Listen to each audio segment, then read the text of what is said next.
Sunny Summers. I'm a senior policy advisor with the Oregon Department of Agriculture.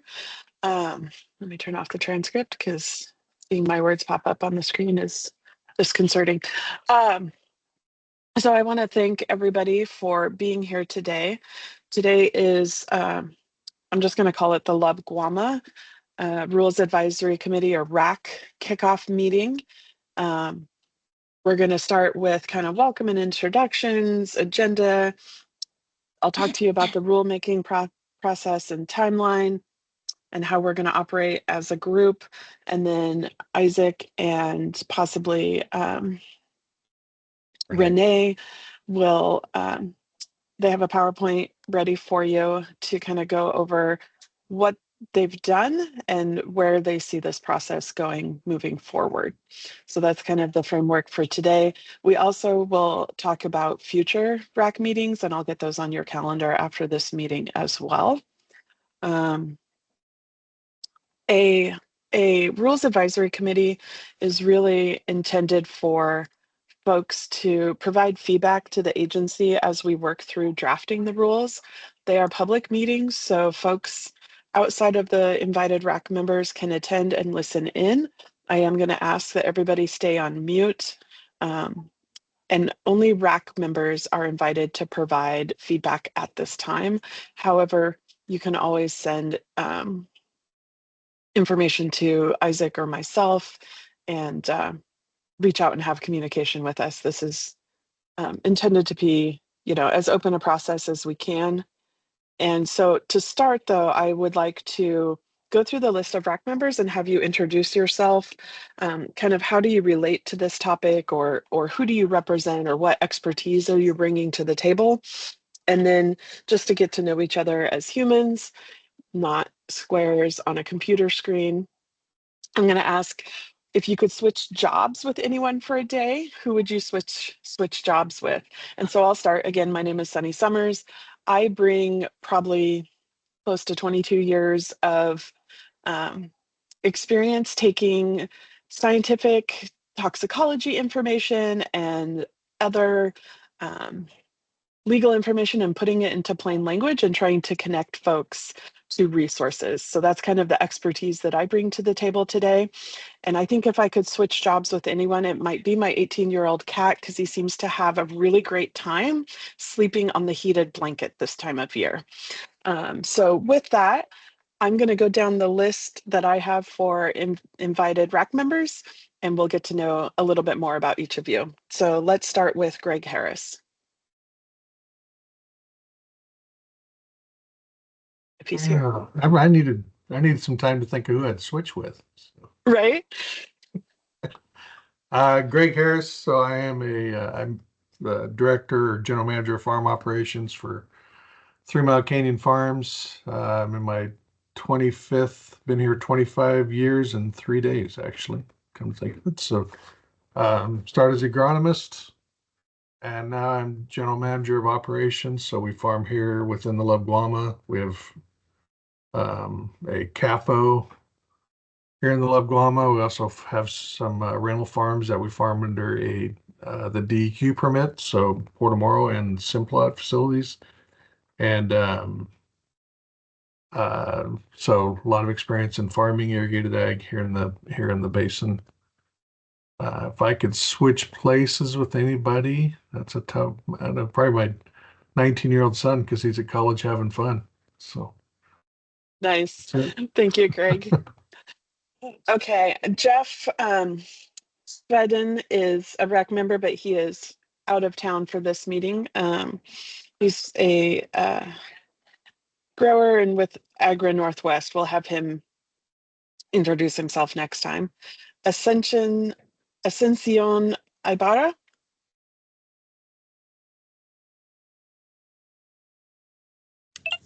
Good morning. My name is Ascension Ibarra. I've been farming with Castle Rock from 2013. Working on Eco Farm, doing as from Grand Prep to till harvesting the crops that we grow here. Before that, I worked for L&L Farms for 34 years. I started with them as I guess was just I started with cutting potato seed and then started driving a tractor. Learned how to drive tractors with them and move myself up. There's a lot of help from him till they transferred me to Castle Rock Farm, which they've been a lot of help for me too. And if I want to trade the jobs, I would trade it with, like Greg said, with my son, so I can learn some other stuff. I love it. Thank you, Ascension. Okay, Eric Orem. Good morning. My name is Eric Orem, and I am a dryland wheat and cattle rancher down in the south of the LUBGWMA in Morrow County.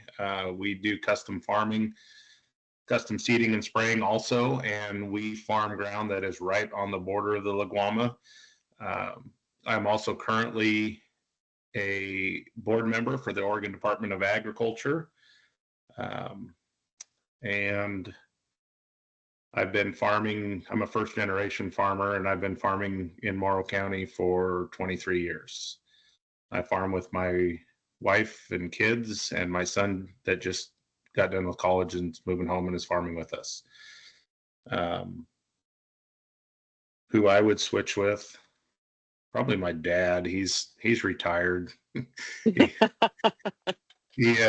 He doesn't have to go to work every day anymore. He can just come out and help us when he wants to. So anyways, yeah, I appreciate being here and hope I can add to the conversation.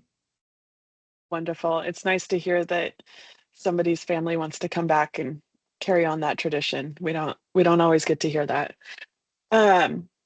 Carlos Bonilla. Hi, good morning, everyone. I'm Carlos Bonilla.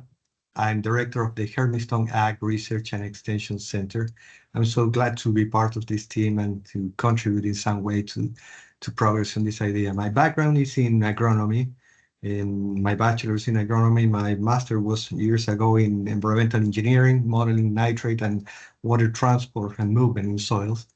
And my PhD was in Wisconsin, working with the sediment and nutrient transport in the soil and water system all over the state.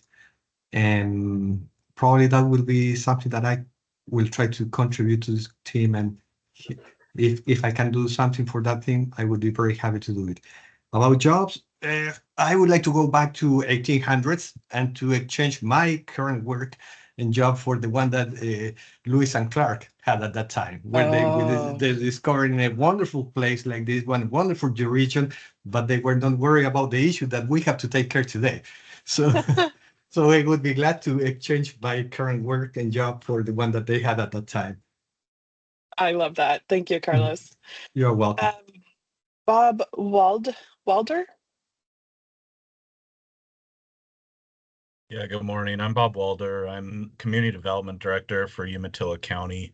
One of the programs housed within community development here is land use. So I've been planning director for almost 7 years now, I believe. And so I enjoy getting to work with the agricultural community on permitting and things like that. But I've also taken on a role as being the alternate on the LUBGWMA committee for Commissioner Doran. So hopefully I can bring a little bit of background on just permitting to this rulemaking committee. Also grew up in a farming family growing up, so I think I have some at least knowledge of agriculture and how things work. And so if I could switch jobs, I think it would be, so I have a nephew who works at a ski resort, and he seems to have a lot of fun working there. Gets time to go ski, and so I think that would be kind of a fun job. Awesome. Thank you, Bob. You bet. Tamara Mabbott. Good morning. I'm Tamara Mabbott. I'm the planning director in Morrow County. I'm in my 34th year as a land use planner in Eastern Oregon.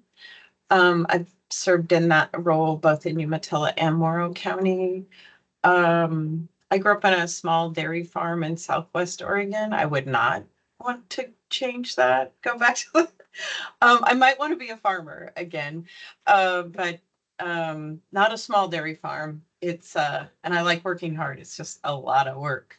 I think if I had to change places, I'd either be a farmer or maybe I'd change place with Danica Patrick and race cars. Nice. Yes, I love it. Thank you, Tamara. Tom Strawn.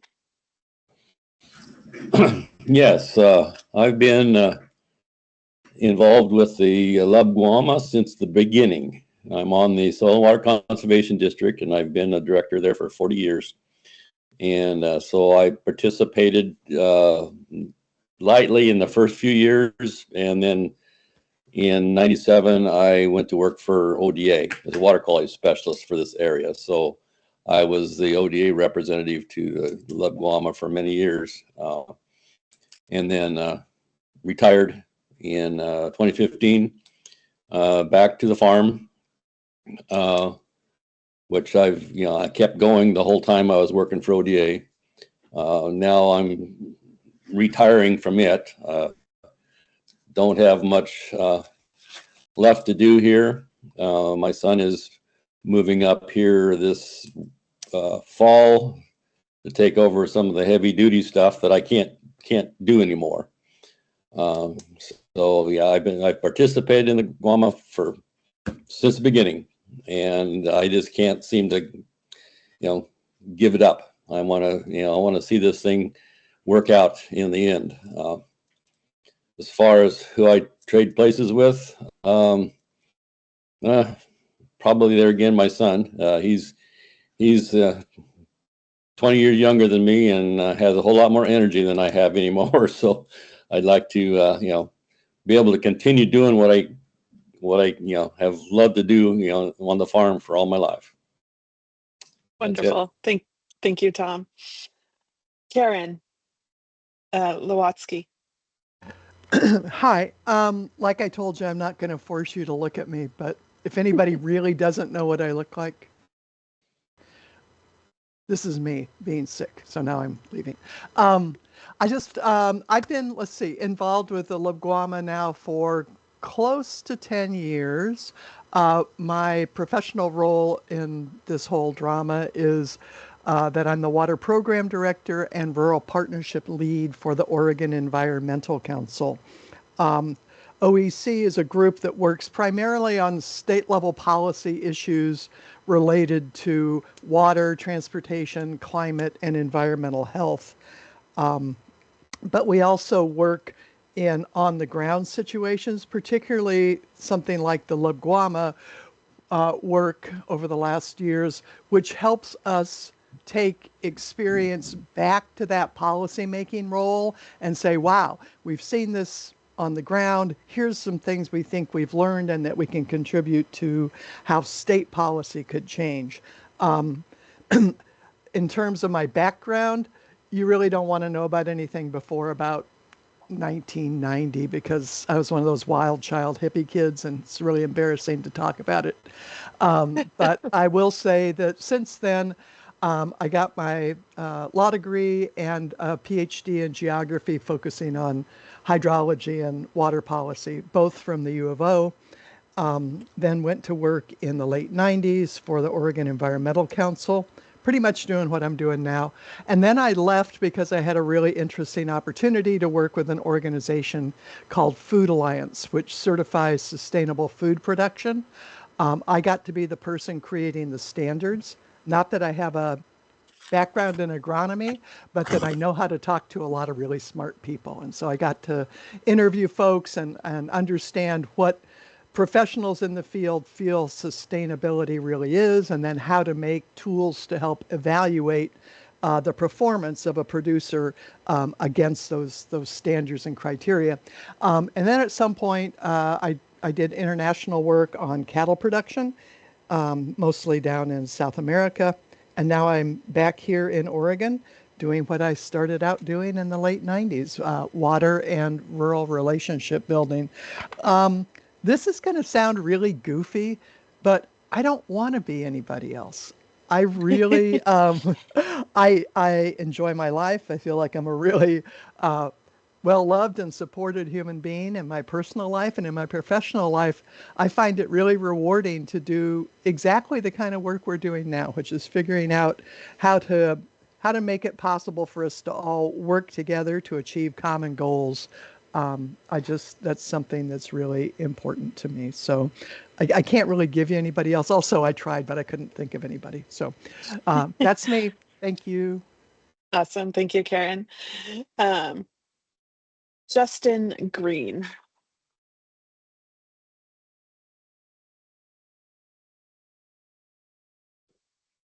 Yeah, good morning. I'm Justin Green. I'm the executive director for Water for Eastern Oregon. It's a nonprofit coalition of businesses and farmers in the lower Umatilla Basin committed to ensuring all residents have access to clean drinking water.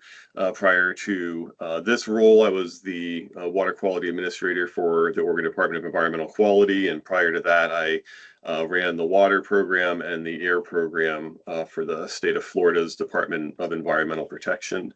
If I could switch jobs, I would be a starting pitcher for the Boston Red Sox. Nice. Thank you, Justin. Thank you. Jose Garcia.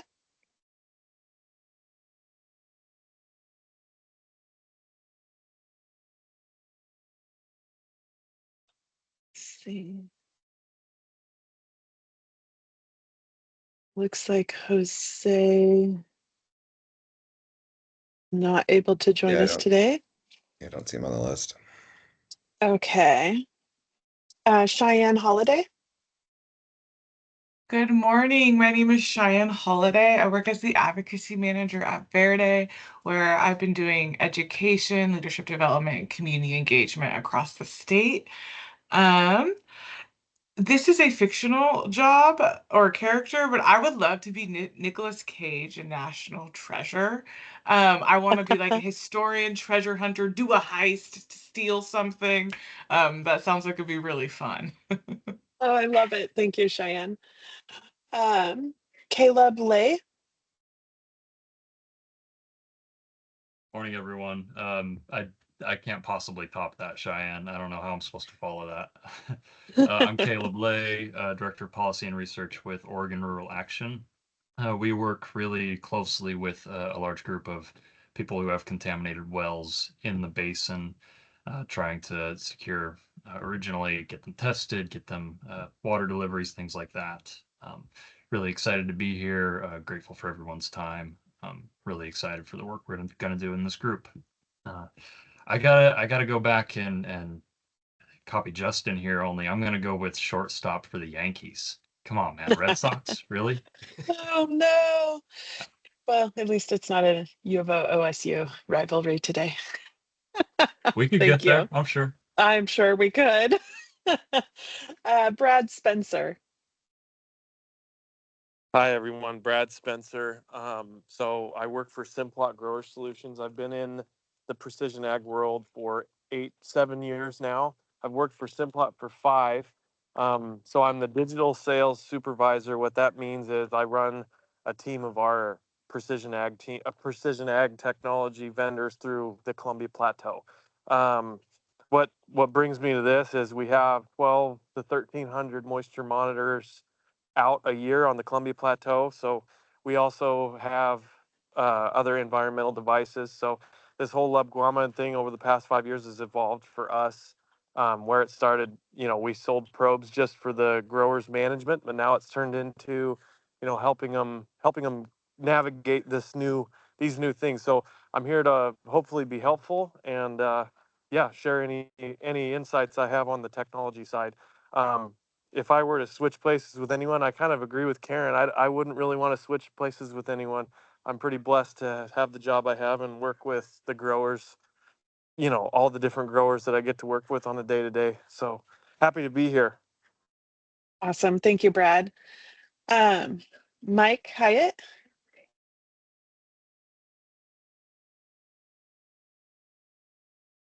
Good morning, everyone. Mike Hyatt. I'm the Eastern Region Water Quality Permitting Manager for DEQ.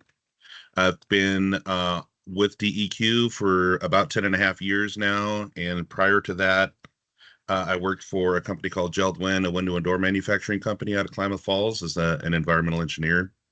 My aspirations when I went to college was to work at a fish hatchery. So if I were to switch jobs, I would switch jobs with my son, who is the full-time fishing guide. Fabulous. Thank you. Treya Nance. Hi, everyone. I'm Treya Nance. I work for the Oregon Department of Environmental Quality. I'm currently the LUBGWMA coordinator for the department, and I am a TMDL Basin coordinator for Umatilla, the Umatilla Basin. If I could switch jobs with anyone, I'd have to say it would probably be my daughter, who is actually just currently in daycare and gets to hang out and eat snacks and nap. So that sounds nice. Sounds lovely. Yeah. Thank you, Treya. Chris Kowitz.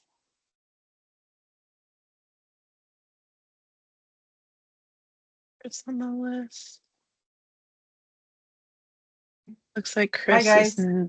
I'm not Chris, but Okay. I'm filling in for him today. He could not make it. And this is for representing Oregon Water Resources Department. So he will be your normal attendee. However, because he's in Portland, I'm just filling in for the day. Awesome. Thank you, Tessa. And then Danny Lytle. Oh, Danny will be joining us later. Oh, later. She had a conflict in the morning. Yeah. Okay. And then Isaac, do you want to introduce yourself? Yeah, but before I do, I think Paul Poister, you're on the line. Yeah, thanks, Isaac. Thank you, Sonny, for pulling us together. My name is Paul Poister. I'm the State Government Relations Manager for Nutrient Ag Solutions. Similar to Simplot, we provide services and crop inputs to growers in the basin. Statewide, Nutrient has about 130 employees at a dozen retail farm centers. And in addition to my company role, I'm here on behalf of Far West Agribusiness Association, which is our regional trade group. So very happy to be part of the RAC. Thank you, Paul. What, you switched with somebody for a day? Sonny, it would have to be a successful professional golfer. Moving past the struggling stage and getting to the fun part. I like it.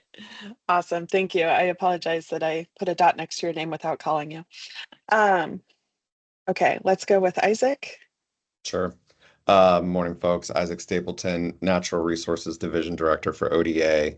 I've been with the agency for 13 years, served in a number of different leadership policy roles within the agency, from food safety division, our IPPM division, pesticides program specifically. So been around a little bit. I grew up growing grass seed here in the Valley, and then out of college worked for nurseries, doing nursery production for several years before I came to the state. One thing I noticed, nobody said that they wanted to switch jobs with a public employee. Like, nobody wants my job. Like, come on. I think if I was going to switch jobs, and actually what I think, not like switch today, but something I'd love to do in the future, would be to be a park ranger in Glacier National Park or one of our other amazing national parks, doing ranger talks for kids and families. Like, it's just something me and my family love to do, and I just thought that'd always be a really fun job to get to engage with folks like that every single day. So I love it. Thank you, Isaac. And Renee Moulin. Good morning, everyone. My name is Renee Moulin, and I'm a policy analyst with the Oregon Department of Agriculture. I came back to help the ODA after I retired from the Oregon Department of Justice about a year and a half ago, where I worked for about 19 years as the general counsel for the Department of Agriculture and also for the Water Resources Department. And before that, I actually did work at the Water Resources Department. And if I was going to switch jobs with anyone, maybe my retired self or maybe my 25-year-old daughter who's a field biologist and seems to be out collecting data on these beautiful beaches and in the forests up in the Olympic Peninsula. But I'm glad to be here too. Well, we're glad We- to have you, Renee. We promise we'll let you retire again. Once we solve the world's problems. So thank you all for indulging me in that. I just wanted to make sure that we all kind of knew each other and knew each other's backgrounds. I see a hand raised. Justin. Hi, this is Justin Sturger. I'm with Oregon DEQ. I was looped in a little bit late by Mike Hyatt, who's our manager, and so I'm going to be joining the RAC meetings as well. So I just wanted to introduce myself as well. I've been with Oregon DEQ for about 6 years. I work out of the Bend office, and I do water quality permits and compliance for facilities located within the LUBGWMA. Kevin, did you have a question? Justin. No question. Just wanted to introduce myself as well. Oh, okay. I'll stay with the baseball theme real quick, and I'm coaching for my kid's 8-year-old baseball team, and so he's had me watching a lot of Ohtani videos, and that guy seems to have a pretty good life. He's an amazing baseball player. He makes about $1 billion just with all his endorsements, and seems to have a lot of fun. So I guess I would trade with him. Awesome. Thank you, Justin. Thank you. Kevin. Good morning, everybody. My name is Kevin Fenn. I am the Water Quality and Soil and Water Conservation District Program Manager at ODA. I have been in the water quality program for just over 17 years and worked as a water quality specialist and compliance lead and started as our program manager about 1.5 years ago. So my experience in the LUBGWMA is just within this last 1.5 years, and the rules that will go into place eventually will fall under the water quality program that I manage. So that's the role that I play there. As far as something that I would like to trade for a day, it's either where I want to end up after I retire, or I guess that would be it. I have this dream of like opening up a smoked meat pizza shop in Mexico. So that might happen someday. Or the other option is I have a friend that retired from the state, and he pushes carts at Costco. And so he gets in like 15 miles a day pushing carts at Costco. So I like the idea of just pushing carts and getting a lot of miles in. So that's it. I love it. Thank you, Kevin. Okay. So just kind of going over, oh, sorry, Zahara.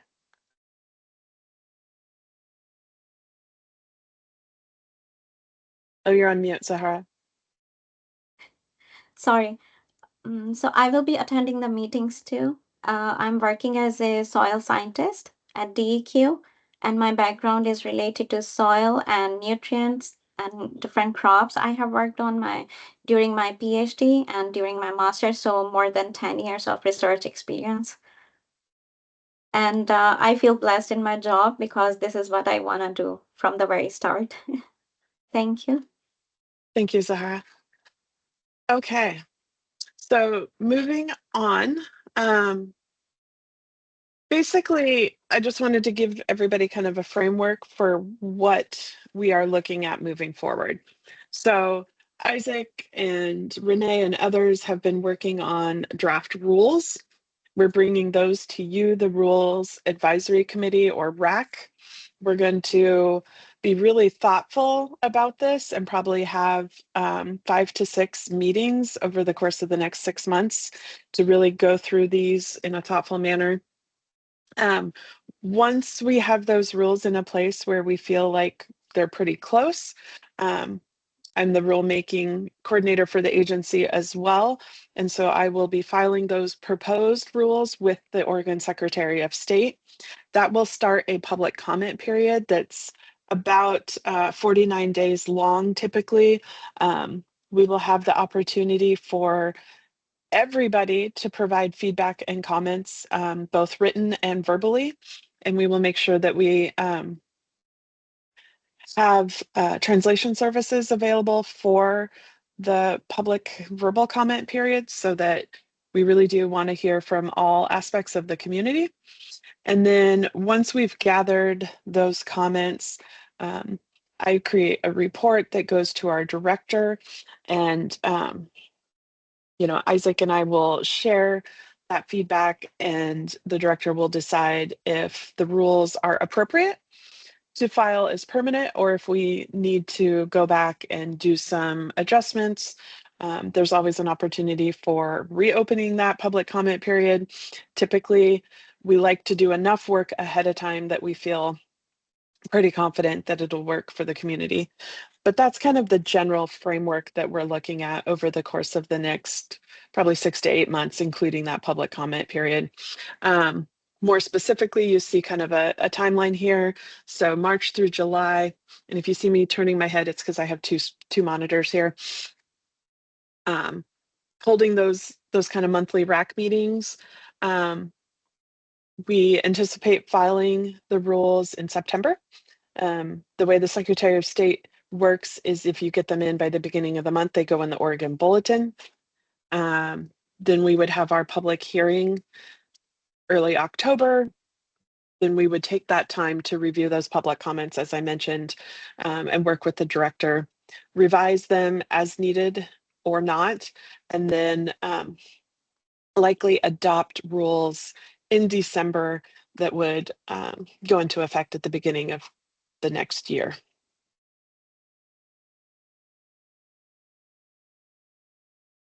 So I like how some of you framed it as a team. I think we all want to work together to make this the best that we can.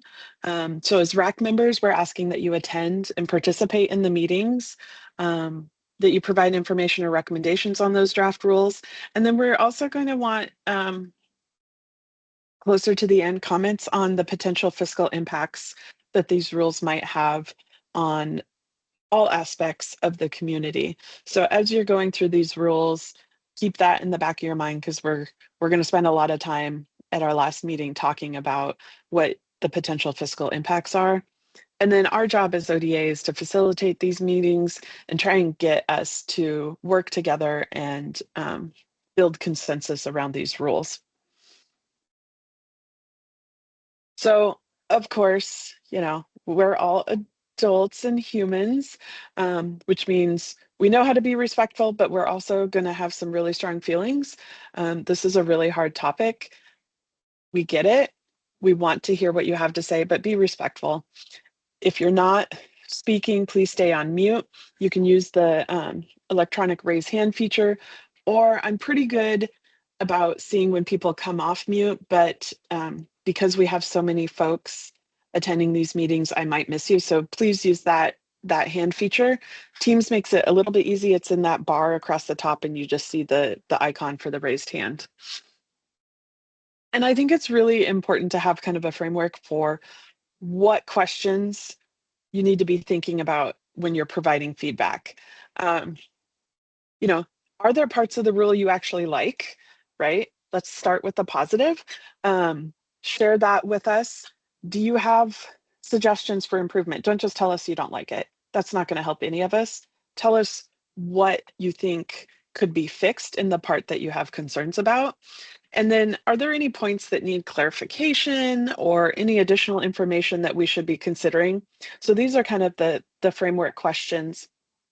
The other thing I'll say is, I am so this person, right, that has ideas, and I get excited and I want to share that information with everybody. And maybe sometimes I take up a little more space at the table, and somebody quieter like Renee might be like, well, I have thoughts, but Sunny's talking a lot. So as the facilitator, I might say, hey, Sunny, we've heard from you. Let's hear from some other members of the RAC.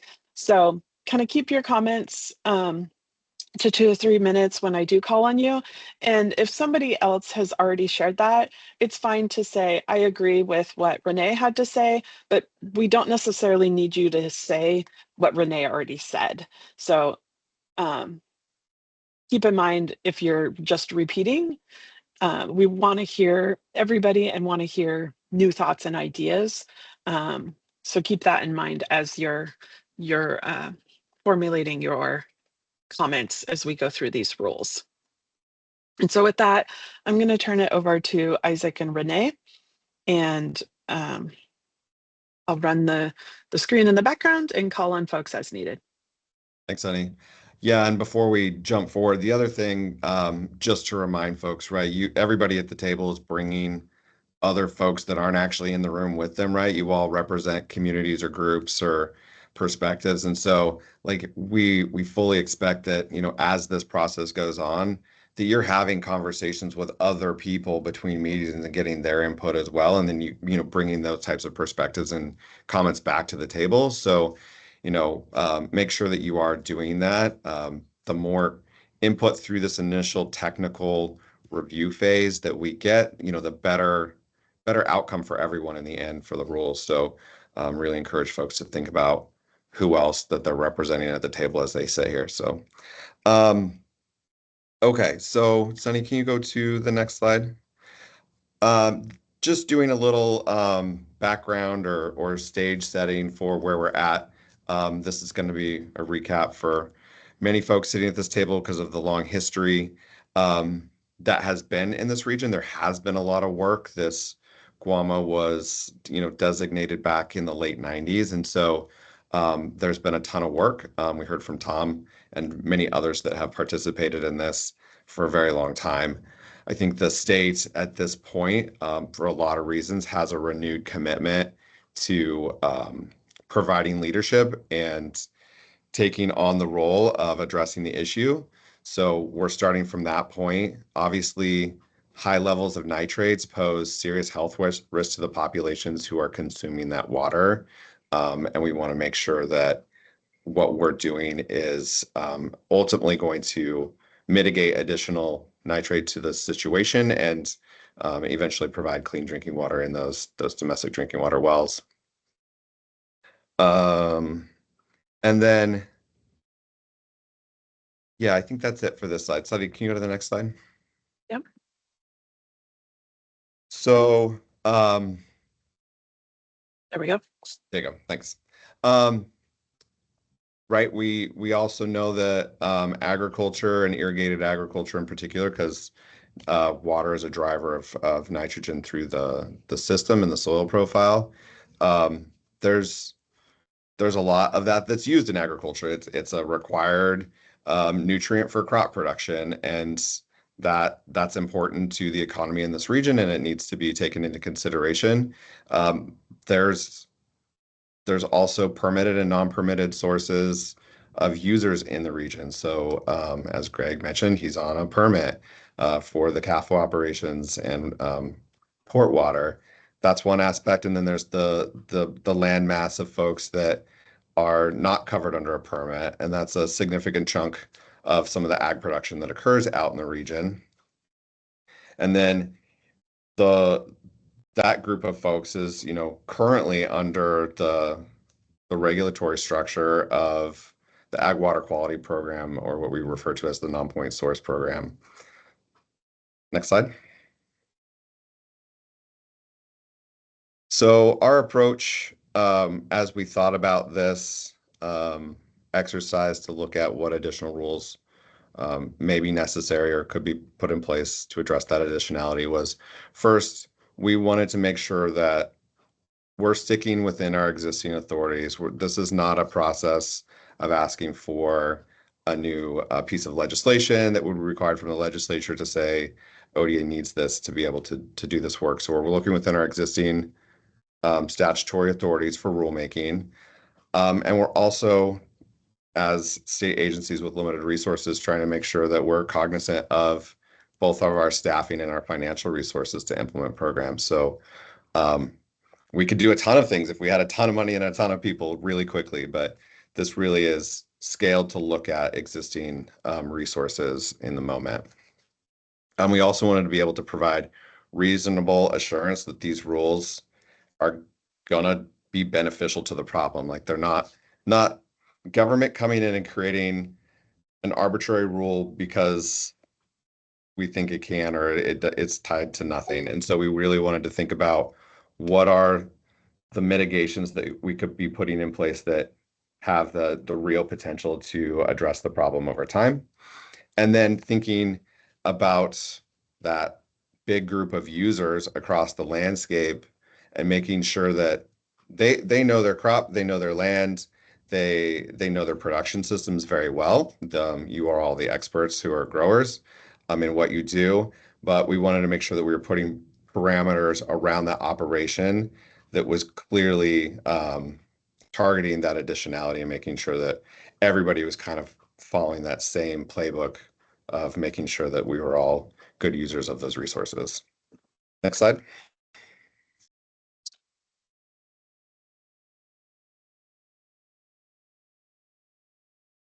So what did we consider in this last several months in lead up to this RAC meeting?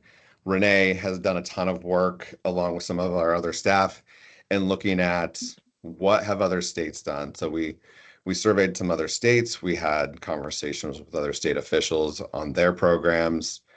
Oregon is not unique in dealing with nitrate pollution in groundwater. So, or the United States, frankly, it's a global issue. And so we looked at what other states have done, where they've been successful, asked them about some of their tripping points or things that didn't work well for them, and then looked at what other literature outside of a regulatory agency in a state, research done by universities, OSU, others, to say what types of what types of things can inform our best practices that we would propose in rules. And then also, certainly within the state, we have area plans and rules for our 38 management areas, and the LUBGWMA covers 2 of those, or it spans across the Umatilla and the Willow Creek management areas. And so those were a strong backbone for what we looked at to build the rules going forward. Next slide. So control strategies, we know our main goal is nitrate reduction. That's what we're looking at. We're not looking to do remediation or cleanup. We're looking at how do we control additional source contributions to the problem. We recognize that this is a natural dynamic system and the use is diffuse. So a set of 0 future pollution, that's not realistic. But what is the level of the system's leakiness that will actually get us to a point where we're getting water that is clean and safe to drink? So looking at those reductions of nitrate loading in the soils, making sure we have more utilization and that we're able to see and track that over time, ultimately to get clean drinking water. Next slide. Okay. So with that kind of background stage setting, I see Justin has a hand up. I'll call on you in a second. So once we'll start moving into kind of some more specifics around the rule structures at a high level. You all should have received the rule draft as it is today already. And so you can kind of follow along in those rules from these high level sections as Renee kind of goes through that. But before we jump there, go ahead, Justin. Yeah, thanks, Isaac. Justin Green, and I'm in line with kind of the the ground rules for the group. I'm not trying to split hairs, but I am a recovering attorney. I'm trying to get over that. But just the words, when I talk about pollution and then contribution of nitrates to groundwater, I mean, pollution generally in Oregon statutes is defined as the alteration of the physical, chemical, or biological properties of the state waters that create a public nuisance or harm to public health. So when we're talking about, is the goal to eliminate any nitrates getting into groundwater, that's different than pollution in groundwater. Hopefully I'm making sense here. So just recognizing words matter and using the terminology. Pollution to me is what we're trying to prevent is pollution, which is what concentrations of any kind of contaminant at levels that are unhealthy to the public or the environment. And there's recognition that that maybe, zero nitrates into groundwater isn't possible, but I think prevention of pollution is possible. Yeah, I think that's fair, Justin, and that's what I was trying to like communicate with when I was talking about like zero isn't achievable. It's also not realistic, and yeah, to your point, like there's a difference in terms of what that looks like and the pollution that's causing harm. So, yeah, that within that context, and then looking at like our ag water quality rules that say that no waste shall be placed where it will or is likely to enter waters of the state. That's not a pollution definition, that's a waste definition component, and that's all underpinning a lot of where we're coming from. Yeah, Bob. Yeah, thanks, Isaac. On this slide, you talk about program structure and rules that apply to all landowners. Can you clarify all landowners a little bit? Are we talking just about farmland or all landowners? A lot of these rules are things that are regulated by us at a local level in terms of land use. So can you speak to that a little bit? Sure. And I think as we go through some of these slides, it'll get more clear. But when we're talking about landowners, we're talking about agricultural uses. So the ag water quality rules pertain to ag and ag practices. So if it's an agricultural land use, that's where these rules would apply for those types of landowners. Does it apply to someone's lawn? No, like that's not an agricultural use, but does it apply to someone that may have pigs or horses or cattle that they're growing on their small acreages for themselves? Yeah. Yeah, Tamara. Yeah, that's I think I'm tracking what Bob is saying, and I also put a note there in the chat. That's a much different community than Department of Ag has targeted in the past. So we have a lot of little hobby farms and the rural residential farmers. So I think your answer was yes, these rules would apply to them also. Is that correct? And how would that work? Yeah, and we'll get into some of those details about how it works, and I wouldn't say we've targeted folks. We don't like to target people. We're gonna mince words. But have the small landowners who are doing those ag practices or operations or components of their land use, they've always been subject to our rules. Do we always have complaints or responses with those folks? No, but they do fall under our authorities, and we would and frequently do in other areas when we're doing like our strategic implementation areas, and go talk to those folks about practices and how they can meet water quality standards. So Isaac, just to tack onto that, they would be part of that 58% of irrigators that aren't under a permit. Yeah. Okay. Thanks. Yep. They account for a very small portion of that, obviously, because there's not a lot of land in that bucket. But yeah. So let me hand it over to Renee, and we can kind of go through some of the rule structures. I would stay back on that slide, Sunny. Yeah. And we'll walk through. And I don't know, Renee, do you want people to keep jumping in with questions as we go along? Yeah, that's Okay. fine. It works for me. So yeah. I'm not a formal person. Renee here. Again, thank you everyone for being here this morning. It's really a privilege to speak to a group of folks who are engaged in the issue and bring so much knowledge to the table. So thank you. Kind of to go to some of the questions that I've heard so far, I'm just going to go over kind of a higher level overview of the rules. You have the rules so you can kind of look at them, but hopefully I'm trying to just give you a big picture idea of how the rules are structured so that that'll give you some context when you kind of dig into the text of the rules. But I'll also encourage you to look at the definitions, because that will help you understand some of the terms that we're using throughout this presentation. So for example, to your questions about, who does this apply to?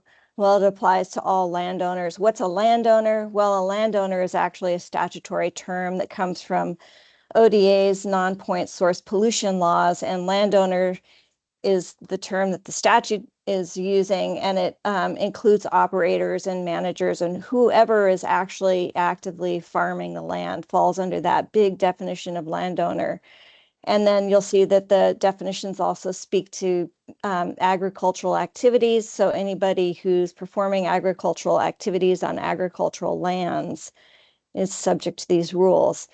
And we divided the rules up into kind of two basic, I guess, sets of folks. We have all landowners, which includes the small folks, but also the large folks. And the rules that govern everyone, whether you're a big grower or a small farmer, are prohibited acts telling you what you can't do, application rates and limits telling you how to apply nitrogen to your fields and when not to. For example, the rules state that you shouldn't apply to frozen fields or when the soils are saturated, stuff like that. There's also a little section of the rules that governs animal pasturing. And then there's a little section of the rules called specific action requirements, complaints and investigations. These are standard rules that you can find in other parts of ODA's non-point source program. And then there's a voluntary water quality certification program. So I'll go into that at the end. Next slide, please. Okay, so we've got everybody, and then you have rules that apply to large irrigated acreages. This is folks who are farming more than 1,000 acres or more. So kind of thinking of our structure, we've got everyone, and then we've got our big producers. And for the big landowners who are farming large irrigated acreages, we have specific control measures that govern how those acres are managed. And so in that set, we have irrigation water management section. We have an annual nitrogen budget. We have post-harvest summary records and an annual nitrogen budget evaluation. I'll call on you in a second, Karen. I see you have a question. And then within that, we have a bunch of rules that govern how the ODA is going to actually track the effectiveness of the program. Okay, Karen. And Sorry, I Tamara. just typed it in there today and I thought you would see it. I just want to double check that these large irrigated acreages include both owned and leased property, right? Correct. Yeah. Okay, thanks. So these rules govern all agricultural activities on agricultural lands, and those terms are defined in the rules. Yeah, Bob. To that point, what do you do with folks that maybe have different leased land or owned land under different LLCs? The rules apply to them too. So within the complicated definition of landowner that's in ODA statute is operator, and an operator is anyone who's actually managing the land. So even if you don't own the land, you're just leasing it, these rules would still apply. Thank you. And just on this topic around landowner or operator and those types of things and leases, I think as we get actually into some of the sections of rules where we're going through language, we're going to be looking for feedback on how this look like. Where do you guys see the pitfalls or rubs on someone's ability to do some of the requirements that are spelled out in the rules, particularly when maybe it's a short-term lease mid-season or something like that, like it's a single crop rotation and then it goes back to the owner. And so I know there's some interesting dynamics in how some farming is done out there. And so like those are the types of things we want to be brought up and to talk through for sure. But we'll get into those nitty details later. So this kind of gives you a little visual about the program structure. You've kind of got this, larger set rules that apply to all landowners, and then you have a smaller subset of rules that apply to large irrigated acreages. So next slide, please. Okay, so kind of central to the program that is going to apply to these folks who are irrigating large acreages is the idea that we're trying to create tools that that growers can use to and think through, kind of a thought tool to think through as they're managing nitrogen on their lands. And so we wanted to not create a set of prescriptive best management practices per se, but rather give everyone a framework to think about how to manage nitrogen and water management to get to the end of reducing the residual nitrogen that's going to be, or nitrates that are in the soil that can likely leach into groundwater. So the whole kind of thought context for this program is that we want to help people manage their land so that there's not excessive nitrate leaching from the top layers of the soil where you're farming down into the deeper soil horizons where there's an interface with groundwater. And so kind of the central tool that we developed is called your annual nitrogen budget. And so, like I said, it's more of a thought exercise for growers to go through as they're, going through the growing season. And growers have to make decisions about how to conduct the annual nitrogen budget according to their specific lands. So we understand that all of the variables in farming are so great that there's no way that we're going to be able to dictate how somebody's supposed to do something. Rather, we're just trying to create a framework for thinking about nitrate reduction. Next slide, please. So what's in the annual nitrogen budget? Well, there's a whole giant list in the rules that you can look through. But basically, there are two really important components of them. There's the irrigation water management measures, which the gist of that is getting people to pay attention to and forecast how much water they're going to need to get, moisture and nutrients to their crop within the root zone area without leaching below the root zone area where the nitrate can escape into the into the deeper soil horizon. So that's a really important part of using the annual nitrogen budget is forecasting your water management and really paying attention to your application of water to make sure that you're just getting stuff wet to the bottom of the root zone. The other component is the nitrogen management measures, and nitrogen management measures is another term that's defined in the rules. And this is a really important concept, and our friends at OSU were really helpful in helping us develop this thought about making sure that folks are using all of the tools that they have available to them to really pay attention to the application of nutrients to their irrigated acreages. Next slide, please. So the structure of the annual nitrogen budget is that growers would create an annual nitrogen budget their first year. They would forecast how much nitrogen they think they're going to apply to their fields. They're going to figure out what their agronomic rate is likely to be according to their crops and their soil types, et cetera, et cetera. And they would create an annual nitrogen budget year one.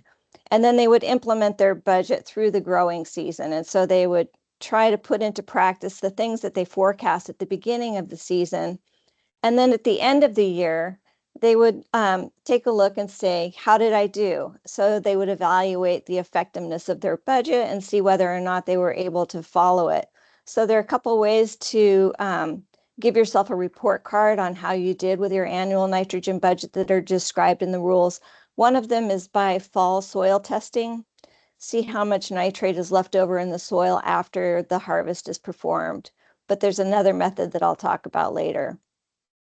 So then once you figure out how well you did relative to your annual nitrogen budget, there's another section of the rules that talk about, okay, if I didn't do as well as I thought I would or as well as I could have done, why not? And what are some adaptive management measures that I can implement the following year to try to bring myself more in line with what my expectations are for managing nitrogen? So the hope is that these tools can lead to self-evaluation by growers and then kind of a learning curve as to how they can implement these tools the next year to hopefully do better and better. The ultimate goal is to just keep reducing the amount of nitrate that's in that upper soil horizon so it doesn't migrate down into the lower, deeper soil horizon and doesn't interface with groundwater. Next slide, please. So really central to this whole annual nitrogen budget concept is the concept of an agronomic application rate. And this is probably really familiar to all of you folks. And we're really following the 4 R's of nutrient management prescribed by the NRCS, which is basically apply only what you need at the right time. And so the agronomic application rate is the rate of the application of nitrogen required to achieve your estimated crop yield with minimal leaching of nitrate. And then to determine the agronomic application rate, again, we're not prescribing methods to farmers other than to say to go look at what's in your soil before you decide what you want to put on it. So the rules require these large, the folks who are irrigating large acreages to test their soil before planting to determine plant available nitrogen, before the pre-planting soil test. And then if you're going to apply nutrients during the growing season or late in the season, the rules again require you to test the soil, or if you need to do a plant tissue sample, just to figure out how much you really need to put on. Because the real problem is if folks put on too much nitrogen late in the season, it's likely to stay in the soil after the crop is harvested and leach down into the deeper soil horizons. So the whole concept of an agronomic application rate is really central to the whole structure of these rules. And also really central to the structure of these rules is asking growers to really figure out what their agronomic application rate is based on what's happening in their fields. Next slide, please. So this is kind of the report card I was talking about earlier, like the evaluation process for figuring out how well growers are doing their annual nitrogen budget. And so we call this the post-harvest summary record, and it includes your crop harvest yield, like what your actual yield was, what the nitrogen management measures were that you actually implemented, including the agronomic application rates that were actually applied, and then the total nitrogen applied in pounds per acre through all sources.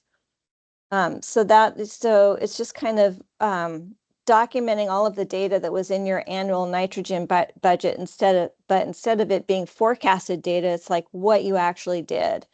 And we understand that stuff happens during the growing season that people didn't expect, and we don't expect that the actual agronomic application rate necessarily has to be the forecasted one, because we understand that there's a lot of change that happens during the growing season.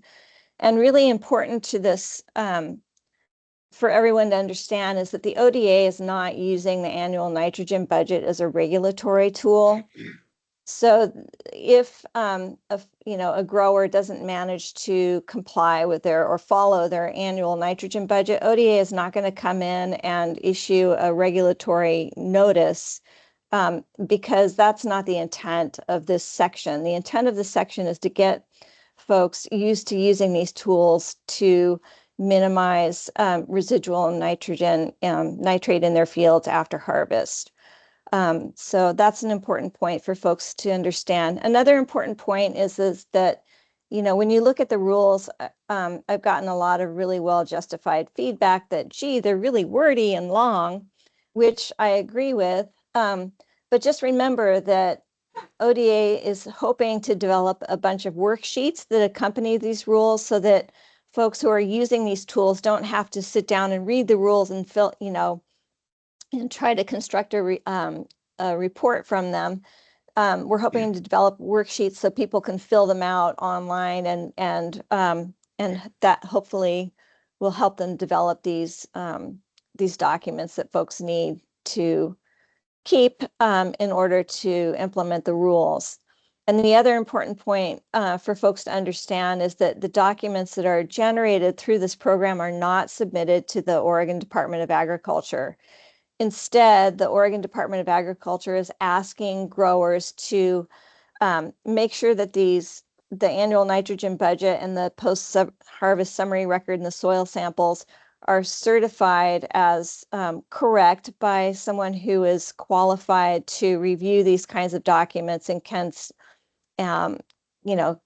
speak to whether they're technically sound and consistent and correct. And then the certification or the proof of that certification document is submitted to ODA so that ODA knows that folks are actually implementing the rules and keeping these documents and using these tools. But again, ODA is not reviewing these reports, is not reviewing these documents, and is not regulating if people are not following their annual nitrogen budget. Just one point of clarity on that. The component that Renee didn't mention is that the program does envision that there would be audits, right? So there are record keeping requirements around these components. And so it's not like ODA has no regulatory like oversight, and this is just voluntary. There would be a component of a routine audit of folks who are required to keep these type of records where we would come in and say, okay, like, did you do a plan? Did you keep the required records? How are you doing? Are you implementing adaptive management measures? How does this all look? Are you in compliance with these aspects of the rules? So it's just want to make sure that it's clear this is a regulatory program that we're talking about, but it's not a record keeping and reporting component. It's a record keeping and audit component. And again, thinking back to some of those principles that we had to use and to frame these rules around resources, that's certainly an aspect of it. Yeah, Caleb. Thanks for that clarification, Isaac. Just wanted to ask why the audit approach versus the reporting approach from y'all's perspective? Why go that route specifically? Yeah, again, it goes back to resources, staffing, and overall program resources, and the ability to create a database and something internally to handle data being reported to us so that it could be utilized, and the expectation that the agency would have the resources to review that information and make it actionable on an annual basis. There just isn't resources for that. An audit component gives us the ability to look at the total number of folks that would fall under this and then space that work out through a routine audit cycle to where we are talking to folks, but doesn't create this false expectations of we have a bunch of data and that we can do much with it on an annual basis. So it comes back to resources. Next slide, please. Okay, so this is kind of going back to the aspect of each grower evaluating how well they followed their annual nitrogen budget. The rules describe what it is to actually follow your annual nitrogen budget, and its annual nitrogen budget is accurate if for each field, plant available nitrogen from all sources does not exceed the total nitrogen required to reach each crop's estimated yield, and environmental loss and leaching of nitrogen into groundwater is prevented or minimized. There are a couple ways that people can determine whether they followed their annual nitrogen budget. They can do it by comparing the sum of all nitrogen inputs with total nitrogen outputs to calculate environmental loss, or they can take a post-harvest soil sample and determine what their post-harvest soil nitrate concentrations are. So this is just a way for growers to see how well they're doing with implementation of their budget. Next slide, please. Okay, and then we have a bunch of rules that talk about what you do if you're following your annual nitrogen budget or if you're not. So the rules describe this in detail, but basically, if it's a yes, you did follow your annual nitrogen budget, then you don't need to change your current practices. But if you don't manage to follow your annual nitrogen budget, there are a series of prescriptive elements about how growers should go back and re-examine their systems and their methodologies according to how many years they actually don't manage to follow their annual nitrogen budget. And so for each year that someone doesn't manage to follow their annual nitrogen budget, the series of kind of feedback loop check off adaptive management measures to do better are described in rule, and they kind of increase for each year that you don't manage to follow your nitrogen budget. And if you know, so we can talk about that when we go through that section in the rules, but just to get an understanding of the general structure of the rule governs that adaptive management measures. Next slide, please. And so the thought is that you would take your adaptive management measures and then you would implement them in your following year's annual nitrogen budget to kind of have an iterative process of hopefully getting better and better at managing nitrogen, and that specifically in the top layer. So this slide that we're looking at now is kind of going to Isaac's point about how ODA is going to evaluate the program and determine whether or not it's being effective. So there are a couple of ways the ODA will be doing that. First of all, ODA will be determining compliance by auditing of records. We talked about the proof of certification that the growers will need to submit showing the ODA that they've actually completed their annual nitrogen budget and that they've actually done their post-harvest summary and that they've got soil samples that are legit.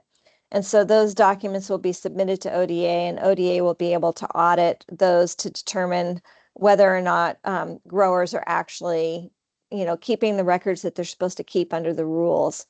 Another way that the ODA is going to evaluate the effectiveness of the program is by determining the participation. How many folks are actually participating in this program? What percentage of the total population of folks who are farming out in the LUB are participating in this program? Another way that ODA wants to determine the effectiveness of the rules is by tracking residual soil nitrate levels. So what are residual soil nitrate levels? Well, these are the nitrate levels that are in the deeper soil horizons under that first foot or two where people are cultivating crops. And so with the submission of the first annual nitrogen budget, again, irrigators who are, and farmers who are irrigating more than 1,000 acres or farming more than 1,000 acres will need to take these kind of deeper soil samples and report to ODA what the residual soil nitrate levels are in each of their fields. So the ODA has like a starting benchmark of how much nitrate is actually in that deeper soil horizon when the program is just getting going. And then once every 5 years after that initial test is taken, the rules require, again, landowners with large irrigated acreages to take, again, those deeper soil samples to determine residual soil nitrate levels once every 5 years. So the ODA can determine whether or not the deeper soil horizon is getting loaded with nitrate, or whether it's staying the same, or whether it's declining. Again, the whole strategy is to keep the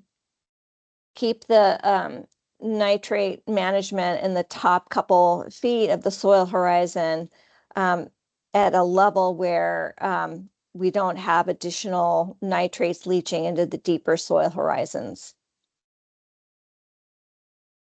And that's, I think, the end of, next slide, please. That's kind of the end of the brief overview of the rules. Thanks, Renee. So, yeah. Yeah, so I think,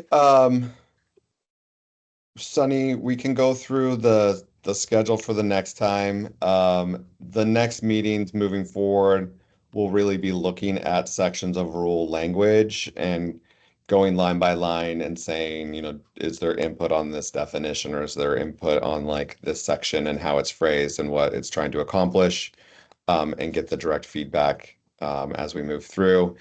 I don't know if we mentioned this earlier, but this will take likely, I think we're planning for 6 total meetings. I think of this more as a marathon and not a sprint. We'd rather have some engaging conversations and not rush through this to make sure that we get it right. And so if we don't need all six, great. If we take more than six, you know, that's okay, but we want to make sure we have really good input and engagement throughout. Before, because you have that schedule, Isaac, I don't have it up in front of me, Okay. but we did have 2 RAC members that were able to join later. So I want to give them the opportunity to introduce themselves and how they relate to the topic or who they represent, what expertise they bring to the table. And then we had kind of a get to know you as real human beings question versus just squares on the screen of if you could switch jobs for a day with anybody, who would that be? And so let's start with Danny Lytle. Hi, sorry, my daughter put Minecraft on my background and I can't figure out how to get it back off. Love it. Sorry for joining late. I was parent-teacher conferencing this morning. My name's Danny Lytle. I'm with Oregonians for Food and Shelter. I represent kind of ag and trade industries.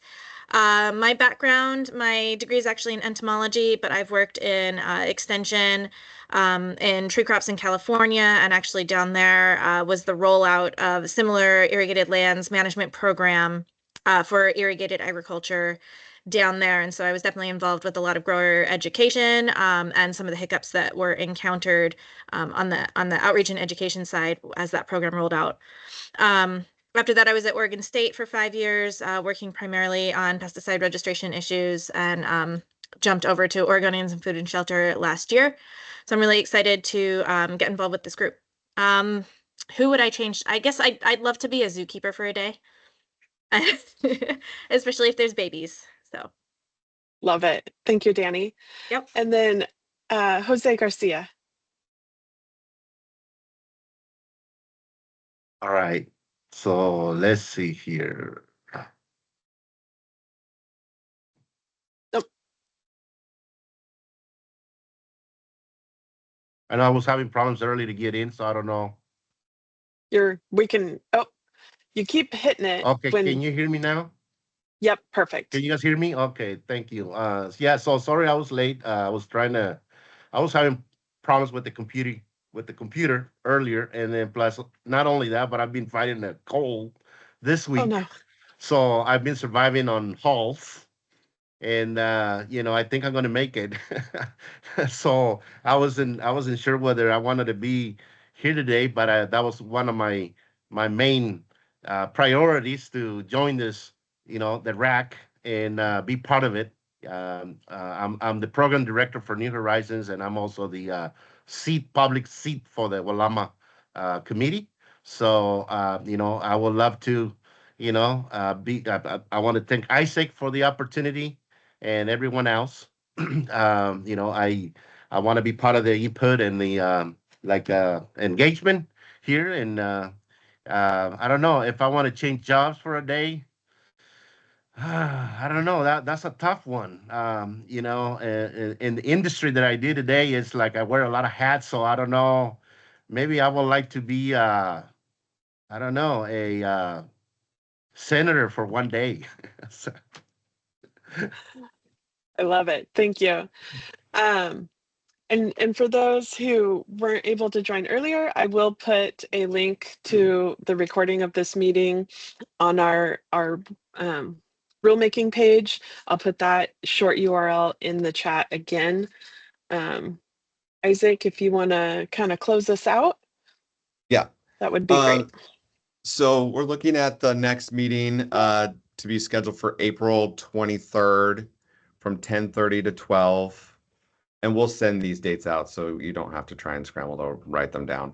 Then we're looking at May 22nd from 10:30 to 12 for the next. Then the one in June, we're proposing for June 26th from 10:30 to 12.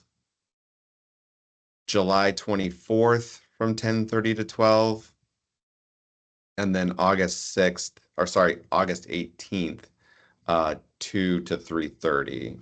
So that's what we've kind of held for the moment, and are planning on, but we may have to shift as time goes on and things happen, but that's the plan. We'll send that out to everybody so you can at least try and block those dates and times on your calendar.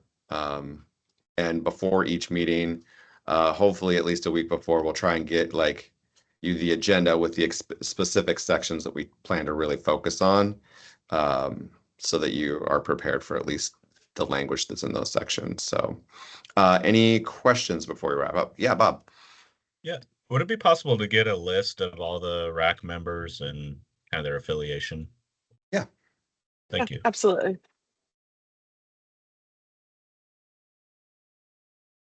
Any other questions? Great. Well, I really appreciate. Sorry, Oh, yeah, I Karen. couldn't find my hand, and now I'm sniffling in your ear. I apologize. I have a question about. This is a RAC process, and many have been around these for a while, and so we have a general idea of what the scope is. But it's pretty clear to me that this kind of work does need support in order to be successful. And so I guess I'm just thinking that maybe at some point it's worth discussing what it is this group can do perhaps to help ensure that implementation of this is successful through either financial or other kinds of staff support. I would hate to see us work so hard and so openly with each other on something only to have it fall through because of that. So I'm not saying it would, I'm just saying I'm always concerned. So thank you. I really appreciate that, Karen. And as it happens, next week on the Monday and Tuesday is our agency's budget hearing in front of Ways and Means. So there is the opportunity for people to submit public comment, either written or in person. So I would welcome folks support of the agency in on this work in terms of what your point was, Karen, or more broadly in our other programs as well.